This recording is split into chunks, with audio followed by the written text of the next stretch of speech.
This is Steve Robbins. Welcome to the Get It Done Guys, quick and dirty tips to work less and do more. Management. I just love management. Well, at least I love it when it's done right. My good friend Pat Productive led a team of 12 happy employees for over a decade. Through good times and bad times, they delivered rock-solid products to happy customers. Pat was the rock star of the division. The team delivered concrete results, and they never rocked the boat. Until the reorg happened. Pat was transferred to report to Bossy McManager. You know that out of 7 billion people, someone has named their kid that. Bossy McManager cared. Bossy cared a lot. Cared too much about every single detail, no matter how unimportant. Bossy would re-examine the team's every decision and offer helpful corrections. And by corrections, I mean Bossy would dictate a different way of doing things. Despite 12 years of a super happy career, in just 3 months, half of the team had quit. Morale had plummeted, and Pat asked for my help. Well, I suggested giving Bossy McManager a peace offering. Maybe a full-grown carnivorous Audrey, too, as a tasteful office decoration. Pat didn't like that suggestion and quit instead. Just like that, the company's most amazing 12-year team was destroyed, all by Bossy McManager's micromanaging. So here are my 6 tips to help you avoid micromanaging. Understand that management happens at many levels. A lot of people think that managers are bosses. They think a manager's job is to boss people around. And who doesn't like to be bossed around, right? Wrong. When your schmoopy asks what you want for your birthday, you don't say, I want to be bossed around. Well, some of you do, but that has nothing to do with work. People don't want to be bossed around, but they do want managers to provide direction. Different people need direction at different levels of detail. If Aaron Expert has run a dozen project launches, you probably just need to say, hey Aaron, please launch our latest line of Play-Doh-based electronic erector sets. They can take it from there. When you check in on them, you can ask big picture questions. Where will our initial launch be? What is our media mix? Is computer scientist Grace Hopper available for an endorsement? The less experienced Norton newbie may need more detailed direction. First, you choose the cities where we'll sell the erector sets. Next, schedule a launch party. Finally, invite the press to get favorable media coverage. You'll check in on Norton with lots of detailed questions, and you might make specific recommendations about what to do.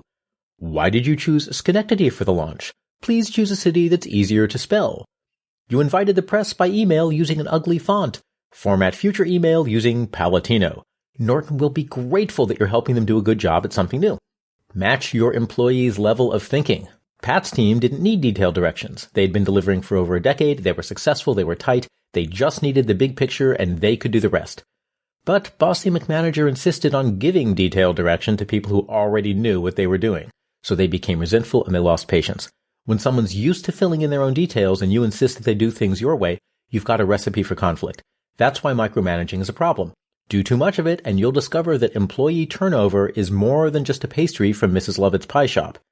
Decide how closely to manage by taking your cue from Goldilocks.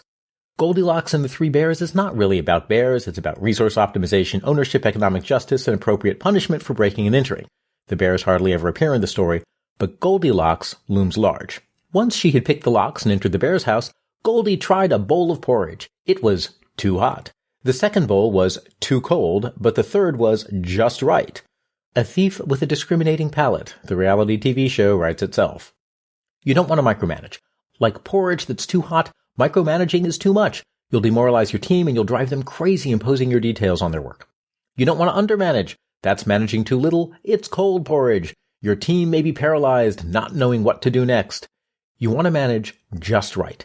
If you aren't managing just right, people won't necessarily tell you. They may be afraid of your terrible and mighty wrath. They may think they're wrong for not being able to follow your guidance, or they may not even realize that things could be better with different management. It's up to you to raise the issue. Which brings me to my next tip. Ask your employees what they need. When you get a new employee, ask how much management they need to do their job best, and then adapt to their needs. Instead of being the obnoxious Bossy McManager, you'll be the spectacular Stacy Supportive.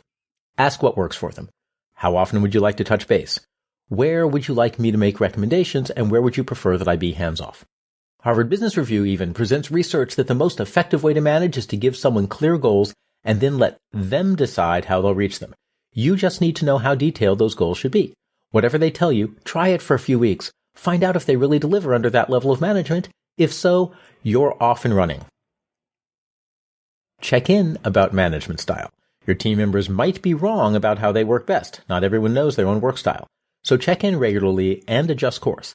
Ask, am I checking in too often? Not often enough? Just right? And where would you like me to be more hands-on or more hands-off? If they give you an answer you disagree with, bite your tongue hard. Smile pleasantly and agree. This isn't about your needs. As a manager, your job is satisfying their needs. You're Stacy supportive, remember? Do another cycle and see if the tune-up helps them improve. Know that you might disagree. Your job may be satisfying their needs, but you do have needs of your own, and you need to manage yourself during this process.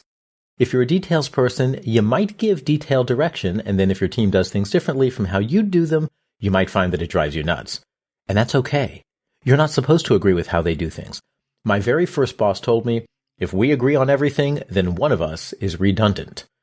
That scared me. Take it to heart. In this case, you might be the redundant one, and that's okay. If you're doing your job perfectly as a manager, your team should be able to get along without you for the most part. Your job is coordination, not direction. Check progress and results. Even though you shouldn't overmanage how people are doing things, you should check in about progress. My favorite unobtrusive check-in is the 5-minute daily check-in from episode 359. It lets you track progress in a non-obtrusive, non-judgmental way. After they've finished a job, evaluate how well they did, and if they did a worse job than you would have, help them understand how to improve. If they did a better job than you would have, acknowledge it, and learn so you can do better in the future. Either way, if the job they did is acceptable, tell them they did a good job, because at the end of the day, they did, even if it wasn't how you would do them. If they did wrong, coach them. Sometimes your fears do come to pass. Your team member forgets a crucial detail, they did things the wrong way, and they didn't recover, so they did not deliver an acceptable outcome. If you've already made several course corrections, there may be a deeper problem than management style. They might be in the wrong job. They might need training. You might be giving them the wrong goals, or you might be communicating the goals in a way that's unclear. But if it's the first or second course correction, point out that they may need more detailed management than they thought, and then work with them to redesign for the next go-around. Ideally, you'll be Goldilocks, minus the breaking and entering. You'll be just right at managing your employees. You'll be as hands-on or hands-off as they need. Negotiate how often you check in and how directive you should be. Make adjustments for each person until you find the sweet spot. And if Bossy McManager had known this, they would still have a happy team led by Pat Productive. And from here on out, you'll be able to customize your management style so that your team can shoot for the moon, and they won't miss. I'm Steve Robbins. Follow Get It Done Guy on Twitter and Facebook. If you're an executive, manager, or sales professional and you want a partner to help you get even better at what you do, hire me as your coach. Learn more at steverrobbins.com. Work less, do more, and have a great life.